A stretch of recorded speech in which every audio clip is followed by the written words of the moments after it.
Olá, começa agora mais uma edição do Giro Nordeste. Estamos em Salvador, na TVE Bahia.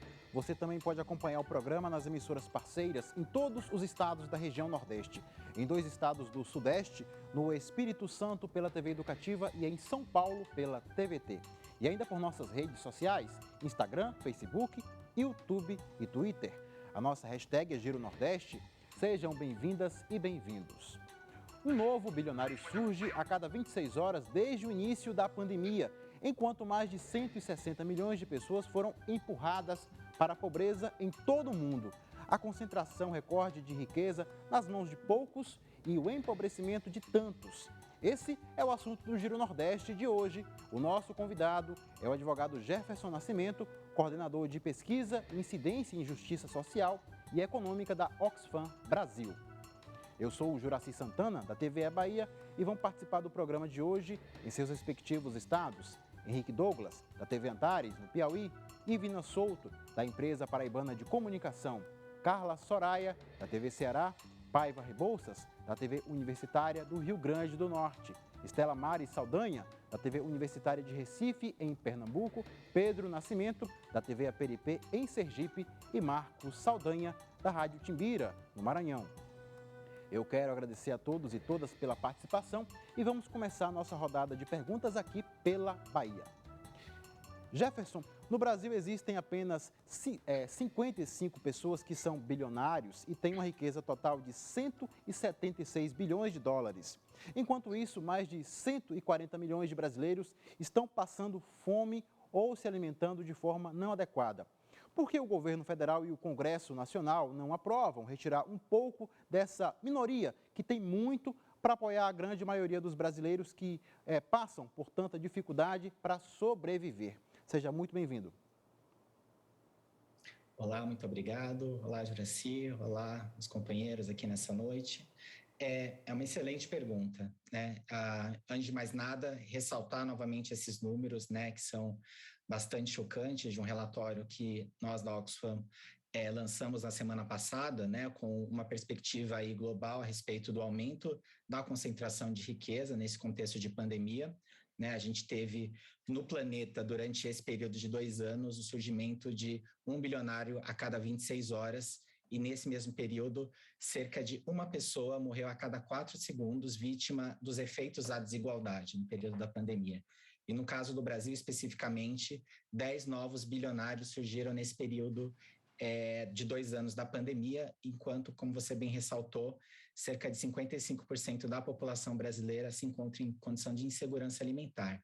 Né? Então, essas desigualdades que sempre foram tão profundas, né, em todo o planeta, especialmente no nosso país, se agravaram ainda mais nesse período de pandemia. E, obviamente, é importante pensar no que pode ser feito nesse contexto, né, sem sombra de dúvida, pensando, inclusive, que o ano, né, do legislativo está para começar nessa semana, né? Então, é importante também pensar nas soluções possíveis e naquilo que pode ser feito, né? Então, a sua pergunta sobre da importância e da necessidade, né, de a gente ter uma redistribuição de renda de uma forma mais adequada, mais solidária e justa, ela é totalmente pertinente, né? Então, uma das pautas que o Congresso começou a se debruçar no final do ano passado, né, mas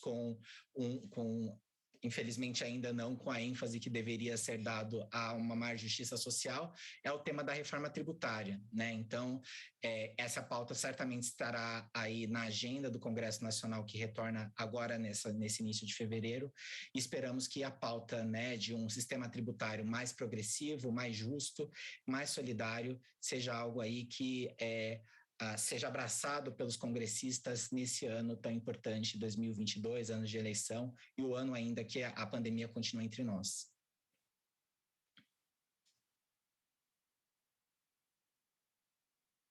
Vamos para falar com o nosso próximo entrevistado, o Henrique Douglas, da TV Antares, no Piauí. Quero mandar saudações a todos que estão acompanhando o Giro Nordeste, saudações piauienses, e também congratular e agradecer a presença do nosso convidado. Jefferson, é o seguinte, a despeito da reedição agora ampliada de um livro chamado Os Donos do Poder, eu queria que, em linhas gerais, eu sei que é difícil responder isso, que a gente pudesse falar. O livro fala do bloqueio do progresso no Brasil pela perpetuação de um domínio patrimonial e estamental que impede uma modernização do país. Eu pergunto para você, repito, é difícil responder isso dessa forma, mas toda jornada tem que ter o primeiro passo, né? Como se livrar ou pelo menos combater esses grilhões invisíveis que o Raimundo Faoro já falava lá em Os Donos do Poder? Enfim, a Faoro continua muito atual, né? Essa reedição ela também é muito bem-vinda. Eu acho que há alguns sinais aí de questões estruturais que, de certa maneira, explicam um pouco essa situação, esse estado de coisas que nós temos hoje, né? Nós da Oxfam Brasil lançamos no começo do segundo semestre do ano passado, 2021, um relatório falando a respeito do impacto, né, da desigualdade na democracia brasileira, né? E um dos aspectos que torna patente, né, esse cenário é a gente verificar o quadro de subrepresentação que grupos que são majoritários dentro da população brasileira têm nas câmaras dos deputados, na Câmara dos Deputados, nas assembleias legislativas, né, nas câmaras municipais, né? Então, para pegar um exemplo assim talvez mais patente, né, as mulheres negras que representam 27% da população do Brasil, elas foram eleitas para apenas 2,5% das cadeiras na Câmara dos Deputados em 2018, né? E se você faz esses diversos recortes, né, nas câmaras municipais, nas assembleias legislativas, você vai ver que, em sua maioria, esses locais, né, onde as políticas públicas elas são determinadas, as leis são aprovadas, né, o debate político acontece, a tomada de decisão acontece, são espaços que são ainda muito dominados, né, por membros da elite, né, principalmente homens brancos, né, homens brancos ricos, né, e isso acaba, de certa maneira, também prejudicando, né, a formulação de políticas públicas que poderiam ser importantes aí na redução de desigualdades. Então, pensar, e aí mais uma vez, né, trazendo a importância de discutir esses temas nesse ano, né, 2022, um ano de eleições, da importância que esses espaços de poder, esses espaços de tomada de decisão, de formulação de políticas públicas, eles sejam espaços que sejam, de certa maneira, tenham mais o rosto da população brasileira, né? A gente acredita que ter o rosto da população brasileira nesses espaços será uma medida trivial até para que a gente tenha políticas efetivas, né, que reduzam um pouco a desigualdade do nosso país. Obrigado. É a vez agora de Ivina Souto, da empresa paraibana de comunicação, fazer a pergunta ao advogado Jefferson Nascimento. Cumprimento o nosso convidado de hoje e os colegas também. Continuando a falar sobre representação política, sobre cidadania, o que mais afeta a democracia, na sua opinião? A desigualdade social, a impunidade para crimes cometidos ou o descrédito atual na classe política? Bom, obrigado pela pergunta, Ivina. Na verdade, acho que há um misto aí, né, nesses elementos. Eu acredito que o que nós na Oxfam Brasil buscamos ressaltar são esses efeitos perversos, né, das diversas facetas das desigualdades, né, tanto a desigualdade de renda, a desigualdade social, a desigualdade de gênero, a desigualdade de raça, né, todas essas desigualdades elas acabam de certa forma confluindo para que a gente tenha uma democracia que ela seja frágil, né, uma democracia inacabada, né, que ela não pôde exercer todo o seu potencial, né, e isso acaba se refletindo em diversos aspectos. Para trazer também um dado relacionado a isso, quando a gente fala desses diversos aspectos da desigualdade, como as desigualdades elas acabam, de certa maneira, permeando grande parte dos problemas, né, que nós enfrentamos no Brasil, fizemos também, a Oxfam Brasil tradicionalmente faz a cada ano uma pesquisa de opinião junto com o Datafolha para captar um pouco a percepção da população a respeito das desigualdades brasileiras. E na edição mais recente, que nós publicamos no começo de 2021, estamos para publicar a próxima ainda nesse primeiro semestre de 2022, a gente tem o dado que 86% dos brasileiros acreditam que o progresso do Brasil está condicionado à redução da distância entre as pessoas muito ricas e muito pobres. e cerca de 86% da população brasileira também acredita que reduzir essa distância entre os muito ricos e muito pobres deveria ser uma prioridade dos governos. Quer dizer, quase 9 em cada 10 pessoas têm essa certeza, essa clareza de que as desigualdades elas estão na raiz daquilo que impede que o Brasil, de certa maneira, se desenvolva, né, se torne um local mais justo, um local em que as pessoas possam viver em segurança, né, em prosperidade. Então, de certa maneira, trabalhar as desigualdades nos seus diversos aspectos, acho que ela está um pouco na raiz de todas essas questões, né, que você muito bem pontuou, Ivina. E vamos girar, temos muitos assuntos para tratar com o advogado Jefferson Nascimento, da área de Justiça Social e Econômica da Oxfam Brasil. Quero chamar agora Carla Soraya, da TV Ceará. Olá, Juraci, meu cumprimento aos colegas de bancada virtual, ao público que nos acompanha e principalmente ao Jefferson Nascimento, nosso convidado de hoje. Jefferson, o Censo Escolar 2021 divulgou ontem dados que nos deixam cada vez mais preocupados, né? Esse censo foi realizado em parceria com o INEP, que é ligado ao Ministério da Educação, e apontou o seguinte: 653.499 crianças até 5 anos saíram da escola nesse período aí, desde 2019 até 2021. A queda mais expressiva foi registrada em creches particulares, né? A rede pública também teve uma queda, mas foi bem menor, ou seja, significa que nem a classe média alta, né, matriculou essas crianças. O que é que está acontecendo? E esses impactos já vão começar a ser sentidos a partir desse ano, do próximo ano ou dos próximos anos. A demanda nas escolas públicas vai aumentar, porque a economia não está conseguindo dar conta, né? As pessoas estão perdendo seu poder aquisitivo. As crianças vão chegar na creche, na escola, aliás, sem ter passado por pré-escola e por creche, e aí isso vai ter um impacto que vocês já conseguiram, já estão pensando em estudar, em fazer algum tipo de avaliação sobre como isso vai se refletir na educação, no futuro também dessas crianças, adolescentes e futuros trabalhadores?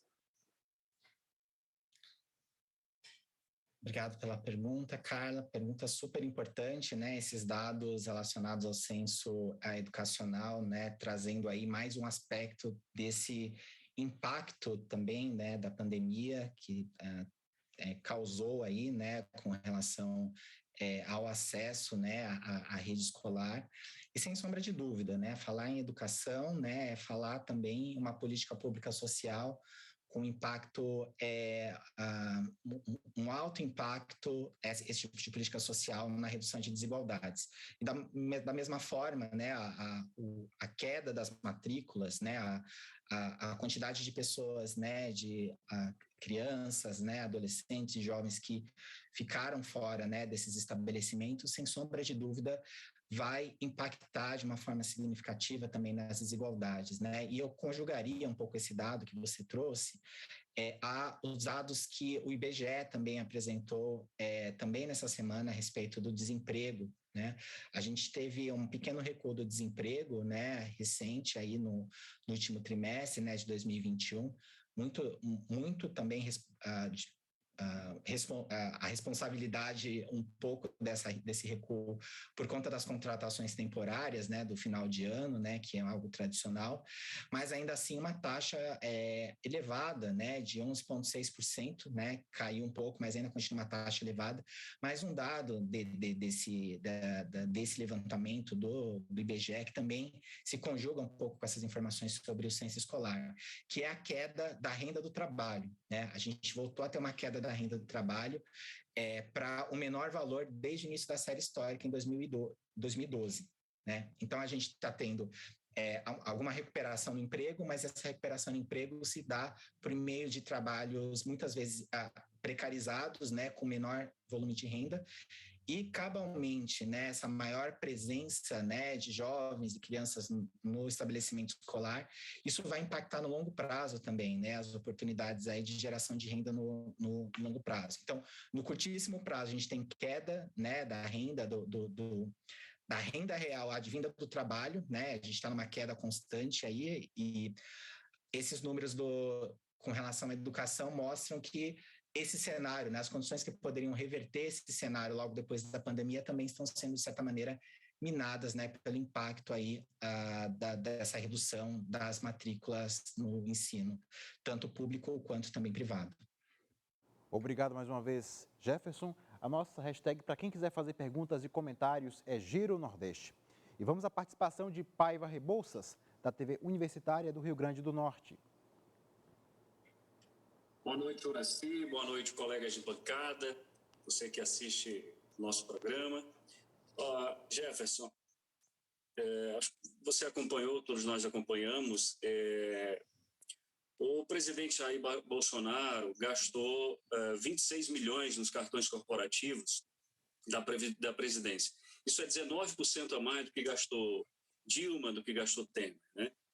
Aí o ministro das Comunicações, que inclusive é aqui do Rio Grande do Norte, Fábio Faria, postou um vídeo do Bolsonaro comendo frango, farofa, etc., uma tentativa de passar uma imagem de sujeito humilde. Uma repetição, né, daquela imagem do pão com leite condensado. Associar sujeira à falta de educação, à mesa, com a pobreza, é uma das formas como as elites veem a pobreza no Brasil? Caio, muito obrigado pela pergunta. Acho que ela tem tudo a ver um pouco com esse cenário, né, de desigualdade de renda, né, desigualdade social, e um pouco até como a própria classe política, né, ela trata um pouco dessas temáticas, né, e como elas priorizam, né, de certa maneira, até a imagem daquilo que elas querem representar. Você mencionou muito bem a questão dos gastos da presidência, né? Acho que teve muita repercussão aí o aumento dos gastos da presidência, que não tem paralelo, né, com os ocupantes da presidência anteriores. E eu destacaria ainda, já que a gente está falando de orçamento, né, e ligando um pouco também com a pergunta que a Carla havia feito anteriormente, o fato que, enfim, logo nesse início de ano, né, muita gente ainda está voltando um pouco de férias, né? O Congresso Nacional agora, só bem recentemente, agora nessa semana começa a retomar a sua agenda. Mencionar que nesse período, né, agora no começo do ano, né, em janeiro, a gente teve a sanção, né, do orçamento de 2022, né, pelo presidente Bolsonaro, e essa sanção, né, do orçamento de 2022 trouxe um corte de 3,2 bilhões em áreas como, por exemplo, os orçamentos do Ministério do Trabalho, da Previdência, da Educação, Desenvolvimento Regional e Cidadania. E aí, mencionar um pouco esse paralelo, né? A gente tem essas informações de gastos, né, sem paralelo, né, da Presidência da República, né? E por outro lado a gente tem aí cortes, né, em ministérios centrais, em políticas públicas de combate à desigualdade, e destacando entre eles, né, a redução aí, um corte do orçamento, por exemplo, do Ministério da Educação, da ordem de cerca de 700 milhões de reais, 740 milhões de reais. Principalmente aí, dentre as áreas que sofreram cortes, está um programa de educação básica de qualidade, né, que teve uma redução orçamentária de acordo com esse corte feito pela Presidência da República, agora no começo de 2022, da ordem de 400 milhões de reais, né? Então, a gente está, óbvio, num contexto, sem dúvida, de alguma maneira, de uma crise também orçamentária, né, uma crise aí eventualmente de arrecadação, né, e aí também a importância de falar um pouco também do debate a respeito de reforma tributária, mas ao mesmo tempo a gente, quando vê as áreas que sofrem mais impacto dos cortes orçamentários, a gente tem esse direcionamento a áreas tão importantes aí para redução de desigualdades, com esse destaque aí para cortes no orçamento do Ministério da Educação de quase R$1 bilhão, né, então isso é importante ser destacado. Obrigado, e temos mais perguntas para o advogado Jefferson Nascimento. Agora é o momento de falar com Estela Mari Saldanha, da TV Universitária de Recife, em Pernambuco. Olá, Joraci, é uma honra sempre estar aqui com vocês todos. É uma honra também receber você, Jefferson. E eu queria direcionar minha pergunta para um ponto que é tratado ali no relatório A Desigualdade Mata, da Oxfam Brasil. Um dos pontos esse ao qual eu quero me referir fala da violência econômica, que é gerada por políticas estruturais em favor dos mais ricos. Trazendo isso para o caso brasileiro, eu te pergunto se o modelo Paulo Guedes, né, o ministro da Economia, se esse modelo Paulo Guedes impõe ao Brasil hoje uma violência econômica. Obrigado pela pergunta, Salamari, sem sombra de dúvida, né? Esse relatório, né, A Desigualdade Mata, que foi lançado há 2 semanas, ele trabalha um pouco com essa ideia de violência econômica, no sentido de tentar, de certa maneira, mensurar o impacto fatal da desigualdade, né, das desigualdades.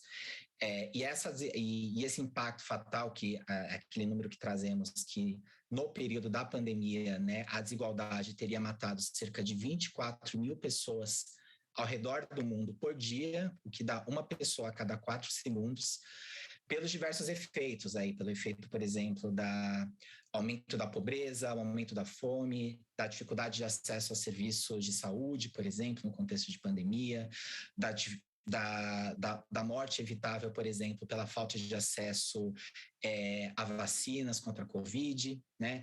Ou ao aumento, por exemplo, da violência de gênero, né? Dos feminicídios, uma parte proporcionada pelo contexto, né? De redução da renda de mulheres, né? E esse contexto também de aumento do trabalho de cuidado e dessa proximidade, muitas vezes, de homens agressores, né? Então, alguns dados aí falando também a respeito desse aumento da violência de gênero no contexto da pandemia.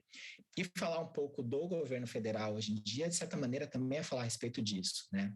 A gente, mais uma vez, voltando ao debate anterior que fazíamos sobre o orçamento, né? Acho que no ano passado a gente acabou discutindo no final do ano um pouco o debate a respeito dos limites do teto de gastos, né, que a Oxfam Brasil e diversas outras organizações de todo o país, né, que se reúnem em uma coalizão chamada Coalizão Direitos Falem Mais, tem destacado o impacto, né, do teto de gastos, né, da emenda constitucional do item 5, ao longo do tempo, né, na redução aí, por exemplo, dos orçamentos de políticas sociais, principalmente políticas públicas sociais discricionárias, né?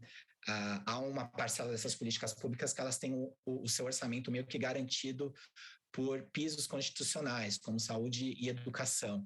Mas há uma série de gastos discricionários que acabaram tendo redução nesse período por conta de medidas do teto de gastos. Entre eles, por exemplo, para voltar a um exemplo que eu mencionei antes, os orçamentos, por exemplo, de programas de redução de violência contra a mulher, né? A gente tem levantamentos mostrando que houve redução dos orçamentos dessa política pública, de políticas públicas de combate à violência contra a mulher. É um tema, acho que especialmente importante de mencionar, porque hoje é aniversário, inclusive, da ativista Maria da Penha, né? Que deu origem, né? Cuja luta deu origem à Lei Maria da Penha, muito importante aí no combate da violência contra a mulher.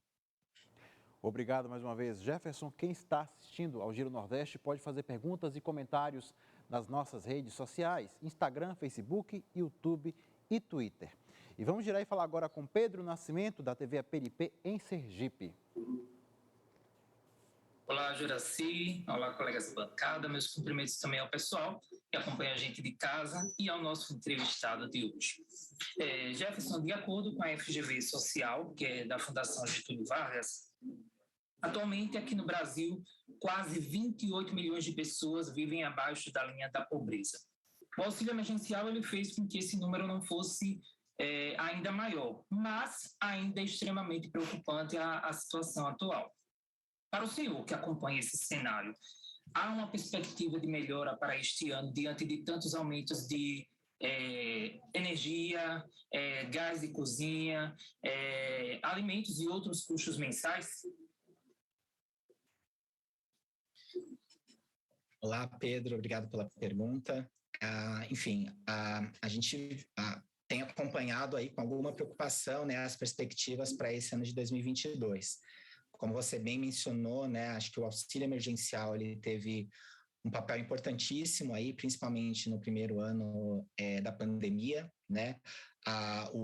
Vale ressaltar que a primeira versão do auxílio emergencial, né, que teve duração aí desde abril de 2020 até agosto de 2020, agosto, setembro de 2020, foi responsável para que o Brasil, naquele momento, tivesse a menor taxa de pobreza, enfim, registrada na história, né? Então, teve um efeito extremamente positivo naquele momento, né, de certa maneira, de certo modo, possibilitar condições para que houvesse o isolamento social, a despeito de tudo, né, da posição contrária do governo federal até hoje a respeito do tema.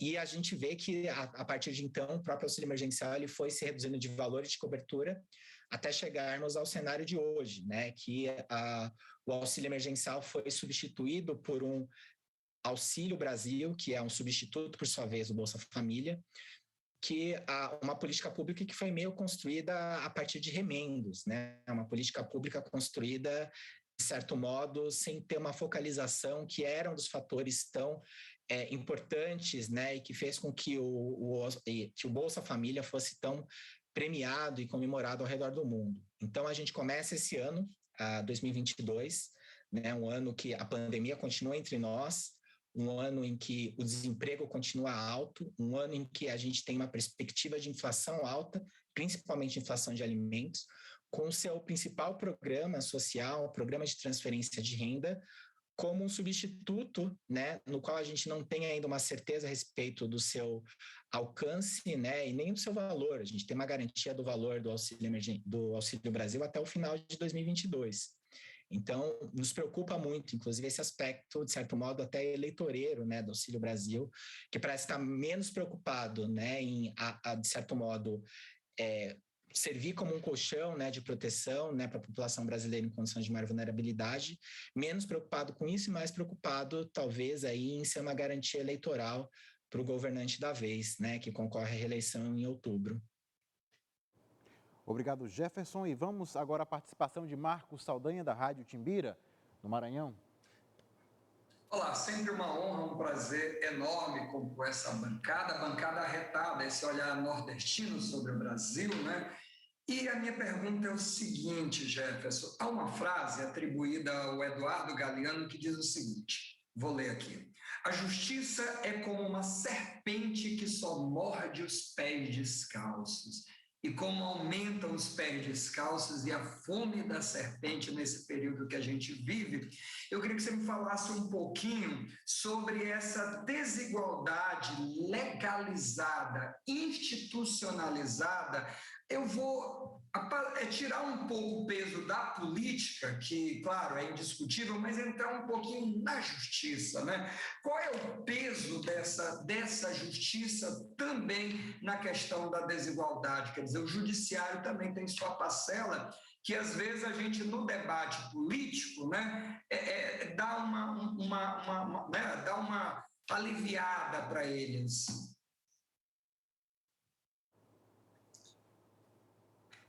Obrigado pela pergunta, Marcos. Extremamente relevante, né? A gente acaba muito centrando o debate, né, no papel do executivo, né, e do legislativo, e acaba não falando tanto do judiciário, que, sem sombra de dúvida, tem um papel importante, né? Inclusive, acho que nos últimos anos a gente tem visto o judiciário, né, principalmente as cortes superiores, sendo acionadas meio como sendo um árbitro aí, né, entre os poderes legislativos e executivo, entre o governo federal e os governos estaduais, né? Então, a gente tem diversas medidas de garantia e de proteção e de controle da Covid, por exemplo, tendo sido arbitradas aí pelo Poder Judiciário, principalmente do Supremo Tribunal Federal. Mas, por outro lado, acho que focar somente nos tribunais superiores acho que é insuficiente, né? Ao mesmo tempo que a gente vê esse cenário, né, diversos casos têm aí surgido no noticiário de ações judiciais que, de certa maneira, demonstram como o judiciário, em alguma medida, ele está muito distante da realidade das pessoas, né?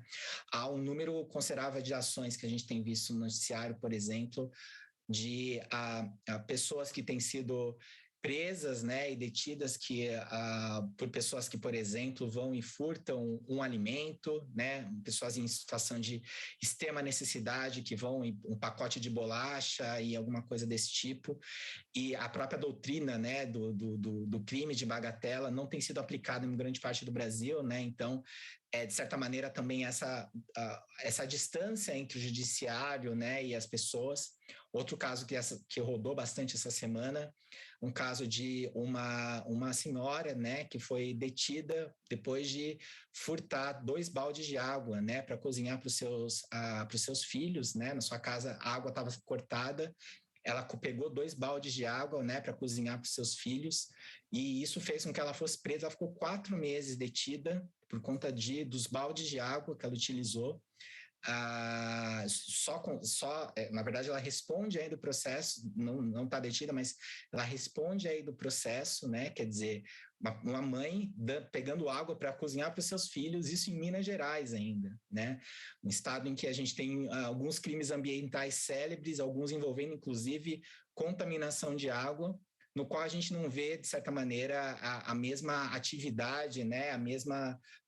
Enfim, a veemência do judiciário, né, em buscar os responsáveis, né, por esse tipo de violação ilícito, né? Então, acho que esses casos eles são muito exemplificativos aí de como o próprio judiciário vê, né, esse contexto de desigualdade social e de renda no nosso país. Triste situação. Obrigado mais uma vez, Jefferson. Esta entrevista está sendo exibida por televisões e rádios públicas. E vamos a mais uma pergunta daqui da Bahia para o advogado Jefferson Nascimento, da área de Justiça Social e Econômica da Oxfam Brasil. Jefferson, qual a sua opinião sobre o valor do salário mínimo atual no Brasil e a diminuição da jornada de trabalho para, com isso, abrir novos empregos e diminuir a desigualdade? Obrigado pela pergunta. Enfim, falar de salário mínimo e falar principalmente na questão do aumento do valor real do salário mínimo, sem sombra de dúvida, é falar em redução de desigualdade de renda. Diversos estudos têm apontado que, se a gente pega os últimos 20 anos, a gente teve uma redução da desigualdade de renda de forma contínua, né, entre o começo dos anos 2000 até mais ou menos 2015. Há diversos fatores aí por trás dessa redução de desigualdade que os especialistas também apontam, como, por exemplo, a implementação de de maiores orçamentos de políticas públicas, principalmente de educação básica. Mas uma das medidas que assegurou essa redução da desigualdade no período foi uma política constante de valorização real do salário mínimo desse período, né? E, como sabemos todos, essa política ela teve uma reversão a partir da crise de 2015 e desde então a gente tem uma mera reposição da inflação nesse período, né? Isso acaba, de certa maneira, fazendo com que essa política tão importante ela tenha esse impacto de redução da desigualdade.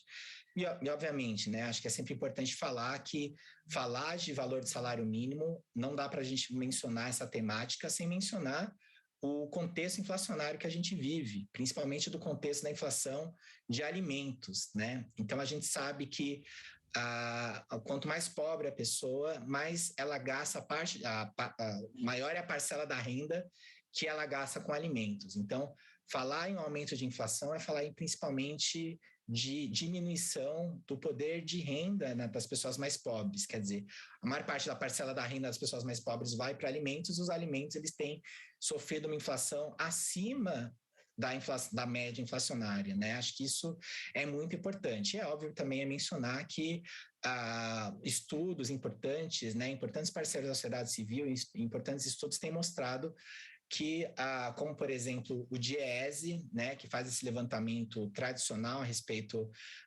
daquele que seria o salário mínimo necessário, né, para atender às condições básicas enfim, de alimentação, de educação, de saúde, de lazer. O DIEESE tem apontado que o salário mínimo ideal para atender todas essas condições estaria por volta de R$ 5.800, né? Então, há uma distância muito grande entre aquilo que seria o essencial para garantir o mínimo, né, para as pessoas e aquilo que a gente tem na realidade. E o pior de tudo é saber que cada vez mais a população está encurralada, não sabe o que fazer no dia seguinte, se vai ter comida para colocar na mesa no dia de amanhã. Obrigado mais uma vez, Jefferson. E temos mais perguntas. Vou chamar agora novamente Henrique Douglas, da TV Antares, no Piauí. Jefferson, o meu amigo Saldanha colocou uma provocação à mesa aí importante. A gente sempre fala no executivo, legislativo e fala pouco do judiciário.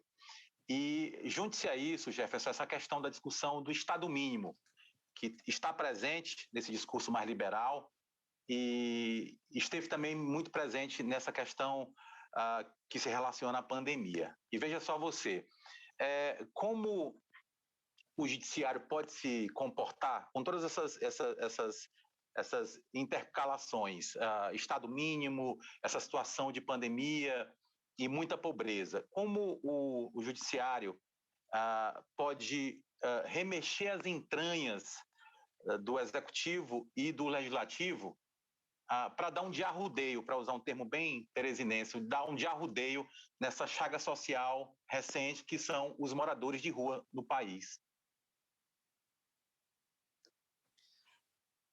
Obrigado pela pergunta, Henrique. Acho que, enfim, né, eu estou falando de São Paulo, né, e acho que falar na população em situação de rua é um tema, acho que, de especial importância, enfim, em grandes cidades, como o caso aqui, por exemplo, de São Paulo, no qual enfim, é patente e é muito claro, né, o aumento da população de rua, né, e isso é um reflexo, em grande parte, também da perda de renda, né? Muitas vezes as pessoas, né, com a redução da sua renda, elas têm que escolher onde elas vão aplicar seu dinheiro. Eu tenho um dinheiro limitado, eu vou comprar comida para mim e para os meus filhos, ou eu vou pagar o aluguel? Eu vou comprar comida, então eu não tenho como pagar aluguel, então eu vou morar na rua, ou vou morar em uma situação enfim, de uma situação habitacional inadequada, e isso também é importante mencionar nesse contexto em que a gente tem visto ao redor, né, do país, enchentes, né, chuvas torrenciais, né, também impacto aí desses eventos climáticos aí decorrentes um pouco desse cenário também de mudança climática. E a gente teve hoje, inclusive, uma declaração do presidente da República, né, que as pessoas vão morar na encosta, não deveria estar morando nas encostas, né, de barrancos. E a gente sabe que prever o futuro, deviam prever o futuro, né? Então, isso também demonstra um pouco essa insensibilidade com esse contexto mais amplo, né? E acho que isso, de certa maneira, essa é uma pauta, por exemplo, que a gente viu chegar também ao judiciário, né, durante a pandemia, né? E aí, mais uma vez, tentando talvez trazer um aspecto positivo, né, desse debate, né, e do papel do judiciário. Uma ação especificamente que chegou ao Supremo Tribunal Federal, né, sendo relatada pelo ministro Luiz Roberto Barroso, referente a despejos, né, durante a pandemia, né? Existe uma ação que está vigente agora, que interrompeu os despejos durante a pandemia. A ideia é justamente pensar que numa situação excepcional, que é uma pandemia, a pandemia do coronavírus, que tem entre as suas medidas recomendadas, né, que as pessoas guardem, né, isolamento social, né, quando possível fiquem em casa, né. A gente tem a manutenção aí, por exemplo, de medidas de despejo, né, das pessoas aí em condição de vulnerabilidade social. Então, essa ação que chegou ao Supremo, relatada pelo ministro Barroso, justamente pedindo que fosse suspenso esses processos de despejo durante o período da pandemia, né? E essa ação, né, o efeito da decisão está vigente, foi renovado no final do ano, mas a gente sabe que, enfim, possivelmente ao longo agora de 2022, esse vai ser um tema que vai ser revisado, né? E a gente vai ver mais uma vez essas cenas tão comuns, né, das pessoas em condição de vulnerabilidade social sendo colocadas para fora, né, do seu local, né, onde elas estão tentando sobreviver, e muitas vezes para o terreno ficar livre, né? O terreno nada vai ser construído ali, nada é feito. Então, esse tipo de coisa é algo que o judiciário, e nesse caso que eu trouxe especificamente, teve um papel positivo aí, né, de alguma maneira suspender os despejos nesse período. Obrigado mais uma vez, Jefferson. Quem está acompanhando o Giro Nordeste pode fazer comentários nas nossas redes sociais, Instagram, Facebook, YouTube e também o Twitter. E vamos falar mais uma vez com Ivna Souto, da empresa paraibana de comunicação. Como advogado, doutor em Direito Internacional e defensor dos direitos humanos, como o senhor está acompanhando o caso do assassinato do jovem congolês Moise Kabangabe, no Rio de Janeiro? é possível fazer uma análise de que aquelas pessoas que o espancaram e o mataram, elas estão rejeitando o estrangeiro ou dá para interpretar como como mais um caso de racismo aqui no país? Muito pertinente a pergunta, Ivina. Acho que, na verdade, talvez seja uma confluência, né, de fatores, né? Acho que tem um elemento óbvio aí, me parece, né, de racismo, mas acho que também há um contexto aí também, um pouco talvez de xenofobia, e acho que talvez mais, né, um pouco na própria condição de maior vulnerabilidade que as pessoas migrantes e refugiadas elas acabam vivendo, né? A gente tem visto estudiosos, pesquisadores têm destacado esse fato, né, que a condição de refugiado ou de imigrante dentro dos países, geralmente as pessoas têm uma situação de maior vulnerabilidade, às vezes vulnerabilidade até legal, vulnerabilidade social e econômica, né? O fato delas, às vezes, estarem no país em uma condição, de certo modo, juridicamente precária, no sentido que elas estão aguardando, algumas vezes, o reconhecimento de status de refugiado. Muitas vezes essa condição enfim, pessoas exploram a situação delas por conta dessa situação de alguma fragilidade, né? Acho que a gente tem casos aí também, aí ao longo dos últimos 10 anos, por exemplo, de pessoas migrantes, né, submetidas a trabalho análogo a escravo, né, em algumas fazendas no interior do país, né, em condições degradantes de trabalho, né, em alguns frigoríficos no sul do país. Então, de alguma forma, esses fatores eles acabam trabalhando em conjunto, né? E no caso específico, né, acho que é muito importante você mencionar, né, o assassinato, né, do jovem congolês, né, no Rio de Janeiro, né, que foi até o local que ele trabalhava, reclamar seus direitos, reclamar o pagamento da sua renda pelo trabalho que ele tinha feito, e foi espancado até a morte, né? Então, uma situação gravíssima, né? E acho que ela retrata um pouco esse ambiente aí, de certa maneira, de extrema violência, né? Que a gente tem no nosso país, né? Então, eu só mencionaria, né? Acho que você fez um pouco um gancho da questão internacional, que nesses próximos dias o Brasil está sendo visitado pelo Subcomitê das Nações Unidas de Combate à Tortura, né? O Brasil ele é parte de um tratado internacional de combate à tortura, e os integrantes desse comitê, que são especialistas independentes, estão no Brasil agora fazendo algumas visitas justamente para verificar de que forma o Brasil tenha respeitado seus compromissos relacionados a esse contexto de tortura.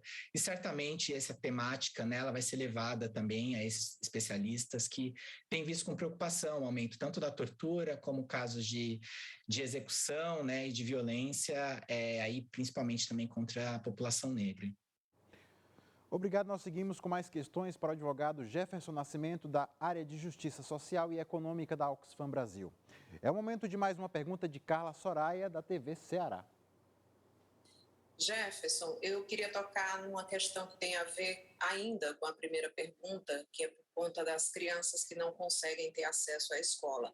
A desindustrialização no país está aumentando cada vez mais. Aí, por outro lado, a população que não tem qualificação vai sendo cada vez mais substituída, né? É o caixa eletrônico, é o caixa no supermercado, onde você vai lá e passa suas compras e resolve tudo, é o ônibus sem o cobrador. Então, tudo isso faz com que aumente o número de desempregados. E aí as pessoas acabam indo para o subemprego ou então para a escravidão, ou o trabalho análogo à escravidão, e que o número também está crescendo demais. Em algum lugar do mundo que tenha passado por esse tipo de situação, houve alguma reviravolta? Já se tem uma solução para esse tipo de problema que possa ser aplicada aqui no Brasil para que a gente não tenha isso no futuro? Não. Ótima pergunta e super pertinente, inclusive, porque há poucos dias a gente teve o Dia, né, Nacional de Combate, né, ao Trabalho Escravo, né, e a gente também tem visto indicadores muito preocupantes aí, né, do aumento do número de pessoas resgatadas, né, de condições análogas à escravidão, e, ao mesmo tempo, também a própria redução, né, dos orçamentos e políticas de combate a esse tipo de situação.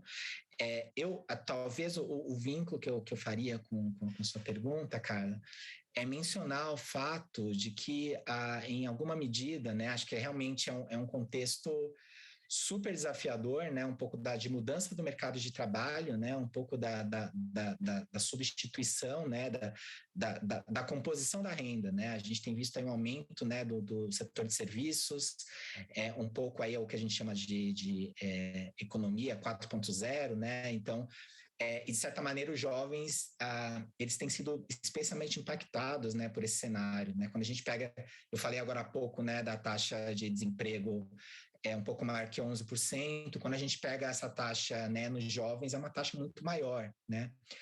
Então, e isso cabalmente demanda e exige, né, que a gente reflita aí a respeito de algumas políticas que poderiam ser adotadas. O Brasil tem algumas políticas importantes relacionadas a esse tema, como a lei de aprendizagem, por exemplo, o Jovem Aprendiz, que obviamente ela pode passar por aprimoramentos, né? É importante que ela passe por aprimoramentos. E a gente tem visto justamente o contrário disso, né? No final do ano passado, por exemplo, há algumas informações dando conta de que havia projetos querendo mudar a lei de aprendizado no Brasil para que tirasse, e veja só como se liga um pouco a sua pergunta, Carla, tirar da lei de aprendizado a obrigação de que as pessoas frequentem a escola, né? Então, o binômio da lei de aprendizado é justamente que você frequente a escola e nesse período você tenha um aprendizado para que, terminado os seus estudos, você consiga ingressar no mercado de trabalho. Então, acaba algumas sendo propostas... né? Exatamente. Então, você vai tirar esse requisito que a pessoa frequente a escola, quer dizer, o que você vai estar fazendo na prática é justamente precarizar ainda mais, né? Porque ela vai terminar o período de aprendizagem, não vai ter a formação que possibilitaria que ela tivesse um emprego com uma renda maior, né? Então, você vai, de certa maneira, prolongar esse ambiente um pouco de serviços precarizados, né, de empregos precarizados com uma renda menor, né? Então, isso é extremamente cruel aí e afeta principalmente a população mais jovem. Pois bem, vamos girar mais uma vez. Quero chamar novamente Paiva Rebouças, da TV Universitária do Rio Grande do Norte. Jefferson, vou trazer aqui alguns dados. A matéria recente do Jornal Tribuna do Norte, aqui de Natal, mostrou que os procuradores do Ministério Público Federal aqui do Estado receberam 1,3 milhão somente em verbas indenizatórias no mês de dezembro de 2021. Aproveitando que foi trazido aí à tona essa discussão sobre o judiciário, eu queria acrescentar mais informações. Lembrando que desde 2016, setores do Ministério Público e da Justiça brasileira ascenderam como salvadores da pátria, mas acabaram sendo desmascarados em parte por seus processos viciados, incompetentes, seletivos, né? Agora, esses salvadores da pátria, inclusive, alguns são candidatos. A partir disso, uma reportagem não muito antiga da Super Interessante mostra que nós temos o 30º judiciário mais lento do mundo, ou seja, ineficiente e caro. Quanto o atual modelo do judiciário amplia as desigualdades no Brasil? Muito obrigado, Paiva. Acho que a sua pergunta ela é muito importante porque ela conjuga aí alguns elementos, né? A gente está falando um pouco da questão da desigualdade de renda, né? E a gente tem, eu acho que nada tão exemplifica tão bem essa desigualdade de renda do que esses super salários no serviço público, né? E aí muitas vezes esses super salários no serviço público, que muitas vezes estão ligados a trabalhos do judiciário, né? Os sistemas de justiça, magistrados, procuradores, enfim, promotores, acabam, de certa maneira, sendo aquela imagem que as pessoas acabam utilizando, por exemplo, para, de certa maneira, justificar o debate a respeito de reforma administrativa. Olha só, temos que reduzir o tamanho do Estado, né? Porque o Estado ele é muito pesado, a gente tem servidores públicos com instabilidade, super salários, e aí quando as pessoas falam isso, elas estão pensando justamente nesses empregos, né, nesses servidores públicos que você mencionou, Paiva. E o que acaba fazendo com que as pessoas tenham uma visão distorcida, né? Tem alguns levantamentos que mostram muito bem como esses super salários, né, eles são a exceção, né, do serviço público, né? Alguns levantamentos aí mostram, sei lá, que a gente tem hoje no Brasil cerca de um pouco mais de 11 milhões de postos públicos de trabalho. Desses 11 milhões de postos públicos de trabalho, se a gente pegar de cada 100 servidores públicos, 22 são professores, né? E a renda média dos professores é uma renda que está paritária e para baixo da renda que eles ganhariam no setor privado, né? E muitas vezes isso é utilizado. Olha só, os salários públicos eles têm estabilidade e os servidores públicos eles ganham acima do equivalente no setor privado. Isso só é realidade com um pequeno grupo de servidores públicos. Então, a gente acaba pegando esses casos justamente, inclusive, para você promover, de certa maneira, também um pouco o desmonte dos serviços públicos. E, mais uma vez, acho que é sempre importante mencionar, quem defende a redução dos serviços públicos, quem defende a redução de políticas públicas, está defendendo algo que não tem respaldo dentro do que é aquilo que a população brasileira quer. Mais uma vez, trazendo dados dessa pesquisa de opinião que a Oxfam Brasil realizou no ano passado, que a próxima edição vai sair provavelmente agora no primeiro semestre, mostra que existe um grande apoio da população brasileira à manutenção de serviços públicos sociais universais. Então, a gente faz várias perguntas aí, inclusive, sobre, por exemplo, direito à creche, direito à saúde pública, direito a tratamento de saúde. E quando você pergunta para quase todas essas questões, se as pessoas acham que você deveria ter o fornecimento de creche, de a escola primária, ensino superior, atendimento de saúde para quem pode pagar, só para quem não pode pagar, ou se para todo mundo, a maioria da população apoia que seja para todo mundo, não só para quem não pode pagar. Quer dizer, existe um grande respaldo em políticas públicas sociais universais. E políticas públicas sociais universais, elas necessitam de servidores públicos, né? Então, reduzir o Estado, reduzir o número de servidores públicos vai contra, de certa maneira, aquilo que a maior parte da população acredita. Serviços públicos universais com uma garantia constitucional, que é o que nós temos desde 88. Essa galera que está no poder sempre aparece com uma solução milagrosa para os problemas do Brasil, né? Como, por exemplo, a reforma trabalhista. Os incautos acreditam, lançam a ideia, mas os problemas sociais do Brasil se tornam ainda maiores, né? Um problema. Bom, obrigado, Jefferson, mais uma vez. Vamos falar agora com Estela Maris Saldanha, da ATV Universitária de Recife, em Pernambuco. Microfone, Estela. Jefferson, você citou há pouco o aumento real do salário mínimo como um instrumento importante para reduzir aí as desigualdades, e vamos focar aqui nas desigualdades brasileiras. Na página lá da Oxfam, vocês apresentam outras propostas também, e todas elas, obviamente, factíveis, como, por exemplo, a educação como pilar do desenvolvimento. Eu queria contrapor essas propostas que vocês apresentam àquilo que o pesquisador Gessé Souza chamou de elite do atraso. Porque muitas vezes você muda o governo, mas os poderosos são os mesmos. É possível vislumbrar o Brasil com essas desigualdades diminuídas, né? É possível eliminar a morte decorrente da desigualdade se a gente tem a elite do atraso?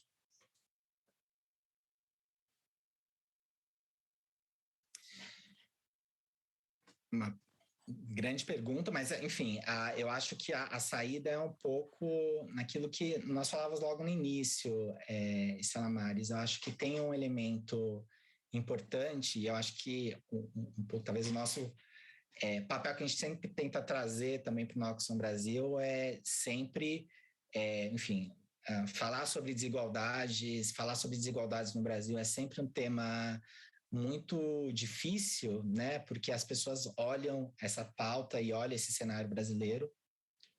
E é muito fácil você ficar sem esperança, né? Você ficar para baixo, triste, ver um beco sem saída, não ver possibilidade de mudar um cenário. As coisas sempre foram assim, sempre vão ser. E a gente sempre tenta, de certo modo, mostrar como essas desigualdades, elas não são desigualdades porque o Brasil, a terra do Brasil ela é uma terra que proporciona desigualdade. Não é isso. Na verdade, as desigualdades elas são construídas, né? São opções políticas. Então, nada, no nosso exemplo recente, no nosso contexto recente, nada exemplifica mais isso do que o auxílio emergencial. O auxílio emergencial, como a gente já falou anteriormente, uma política que ela foi construída no âmbito da sociedade civil, ela foi avançada no Congresso Nacional, principalmente pela oposição, e depois ela foi encampada pelo governo federal. Foi uma política responsável, teve um impacto importante para que a gente tivesse o menor patamar de miséria no Brasil registrado, enfim, pela FGV Social e pelo IBGE. Isso no meio de 2020, durante a pandemia. A gente, com esse retrato, conseguiu reduzir a miséria durante a pandemia, vendo que isso foi resultado desse investimento público em política social de transferência de renda. E a gente vendo esse cenário, a gente conseguiu fazer com que 6 meses depois, o nível de miséria no Brasil retornasse ao patamar que a gente tinha em 2012. Então, a gente fez, durante a pandemia, reduzir para o menor patamar. 6 meses depois, a gente retrocedeu quase, enfim, 8 anos. Então, assim, no espaço de 6 meses. O que é isso? Isso é escolha política, na verdade, né? Então, a miséria ela não existe por acaso. A miséria, a gente sabe os instrumentos e a gente não tem. Um pouco nosso papel, inclusive, é, de certa maneira, mostrar isso. A miséria ela acontece por uma escolha. A gente escolheu, a gente está confortável que isso continue ocorrendo. Então, é um pouco isso, né? E talvez um pouco que o GCE ele traz é um pouco quem é que está por trás desses instrumentos que fala, olha, eu estou tranquilo que as coisas continuem dessa forma. Então, acho que isso é importante. Acho que um pouco nesse contexto da pandemia também utilizar esses exemplos para mostrar como essa realidade é uma realidade, é uma escolha nossa. E é uma escolha nossa também pensar em talvez mudar quem está ali para tomar essas decisões. O Giro Nordeste está terminando. Quero agradecer a participação do advogado Jefferson Nascimento, coordenador de pesquisa, incidência em justiça social e econômica da Oxfam Brasil. Jefferson, muito obrigado. Obrigado, Juraci. Obrigado, meus companheiros. Enfim, estamos à disposição aqui na Oxfam Brasil. Um grande abraço. E obrigado também aos comunicadores Henrique Douglas, da TV Antares, no Piauí, Ivina Souto, da empresa paraibana de comunicação, Carla Soraya, da TV Ceará, Paiva Rebouças, da TV Universitária do Rio Grande do Norte, Estela Mari Saldanha, da TV Universitária de Recife, em Pernambuco, Pedro Nascimento, da TV Aperipê, em Sergipe, e Marcos Saldanha, da Rádio Timbira, no Maranhão. E um agradecimento especial a vocês que acompanharam o Giro Nordeste. Na semana que vem, o nosso convidado é o Dr. Drauzio Varela. Até lá!